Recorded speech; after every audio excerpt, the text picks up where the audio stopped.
Hey everyone, Rob Medinger here, 5-star rated Realtor with Keller Williams Elite, coming to you from the southwest suburbs of Chicago. Thanks for sticking around. This is the 4th video in the series, 4 easy steps to analyze any local real estate market. If this is the first video you've started watching in the series, you may want to go back and watch the previous videos so that this video makes more sense for you. The third aspect I'm going to talk about in analyzing a local real estate market is called the month's supply. Now, that might sound like a confusing term if you've never heard it before, but it's actually quite simple. Let me explain. The month's supply is really just the number of months it would take to sell off all of the current housing inventory on the market in a particular area at the current pace of sales without any new listings coming on the market for sale. So to arrive at the number of months supply, we use the following formula. Divide the number of active listings by the number of sales and pending sales for the current month, and you have the month's supply. So to give you a quick example to make this easier to understand, say there were 500 active listings in the month and 125 closed and pending sales total. To calculate the month's supply, you would divide the 500 active listings by the 125 closed and pending sales, which gives you 4 months of housing supply. This really means that if no new homes were listed for sale, it would take 4 months for all homes currently on the market to sell off. This number is actually one of the most important data points in determining how your local market is doing. When experts determine if we are in a buyer's market or a seller's market, this is typically the data point they're using to determine that. So here are a few basic rules on determining whether or not the local market is favoring buyers or sellers.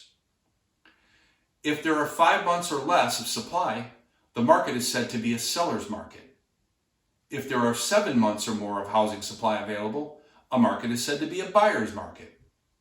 And when the housing supply is between 5 and 7 months of inventory, the market is considered to be neutral or a balanced market that favors neither buyers nor sellers. So what I like to analyze when it comes to month supply is the last 3 months of supply to get a pulse on the local market.